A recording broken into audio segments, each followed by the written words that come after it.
Hi there. Welcome to Fireside Chats with Dr. Dorothy. We are in our last quarter of 2025, and I just find that amazing. It seems like this year has just zipped by.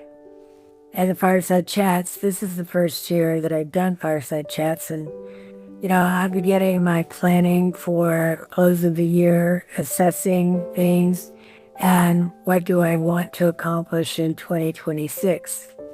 And so I just wanted to bring to you some thoughts as you perhaps hopefully do the same thing.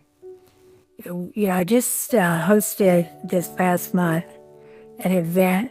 Actually, I did it twice on A Million Little Miracles and talked about how finite our time here is and what do we want our legacy to look like. And when time goes by just so quickly, you get caught up in so many things, particularly with electronics today. And I keep asking myself, do I continue doing Fireside Chats? And people continue to say to me, I love your Fireside Chats. They're very calming, they're grounding. Your voice has a soft tone to it. It makes me feel safe. It's something I look forward to in the fireside, and it's just a warm story time. And we're just hardwired for stories as human beings. But here we are in this third quarter, and I don't know whether or not to continue with Fireside Chats. I have some folks I'm going to talk to about it, but if you really enjoy them, you get something out of them, where I just share a true story and a lesson learned. Let me know, and as I kind of weigh which way I want to go in 2026.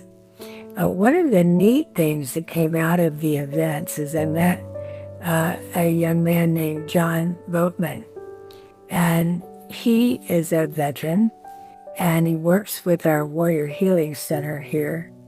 And, the guy who does Cool FM radio program, and we did an interview together, and he said, I've been wanting to do a program for veterans, and I have some ideas around perhaps teaming you up with John, who also would be really good doing something like that.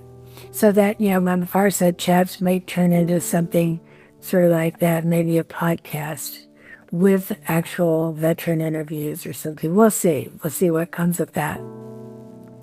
But as you go into the new year and you begin to plan for the new year and you assess this year, I have some questions that I just want to share with you.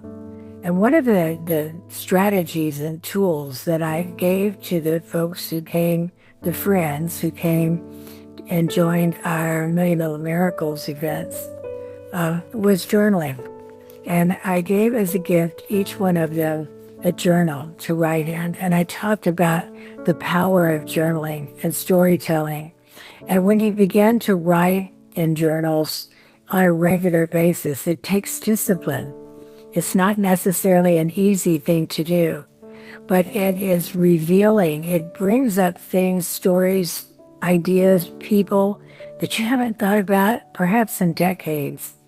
And it's really an important discipline. I highly recommend it.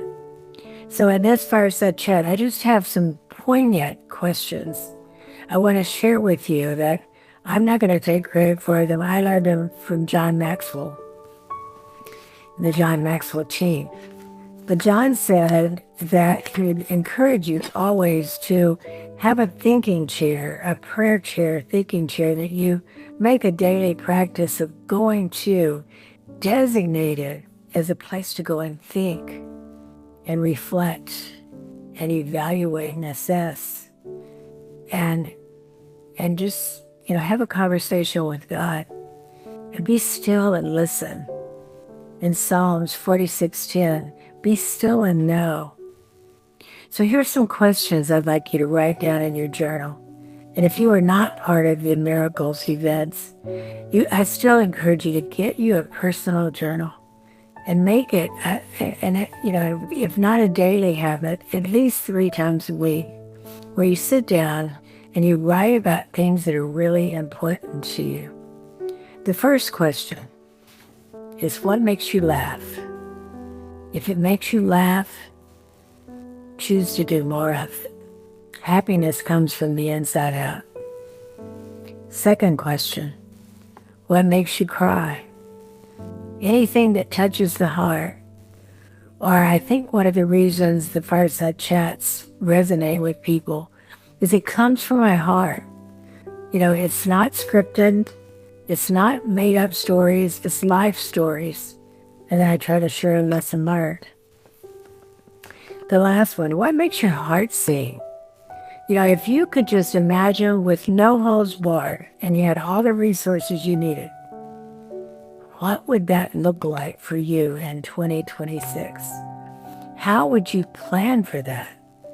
If your imagination just takes you to, gosh, if I had this magic wand, what would that look like? And what actions would I need to put behind those thoughts and those plans to bring it to fruition? It's a powerful tool. What experiences? And there's 3 categories to that. People, things, and mentors or coaches have made a difference for you and brought you joy in 2025. John Maxwell says that at the end of each year, he goes back and he looks at every month of his calendar and he records who he spent time with. And he evaluates, did they bring joy? Did they bring value? Did I grow? Did they encourage me to grow?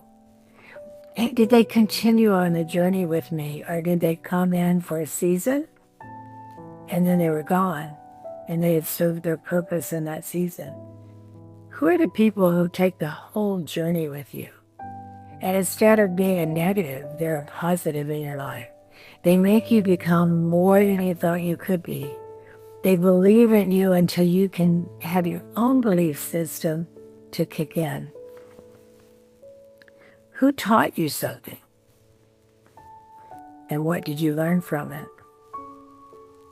Who walked with you every day, on your good days, your bad days, when you looked like Deputy No Cracker, as we say in Texas? Who judges you and makes you feel less than? And who makes you feel like you're more than enough, that you have greatness in you?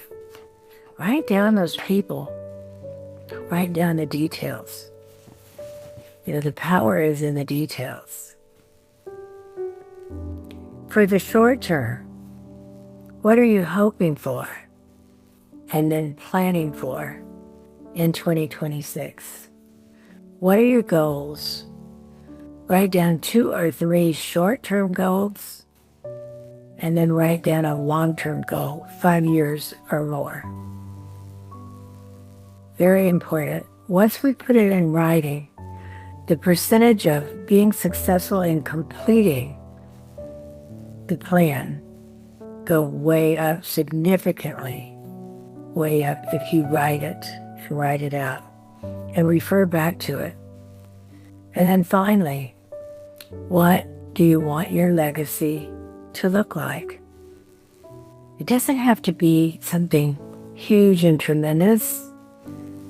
Like when my father died, one of his things was he was a master gardener, and he loved to grow vegetables, and he took care of his garden, and everyone knew that he just had this green thumb and he could grow these incredible tomatoes in particular.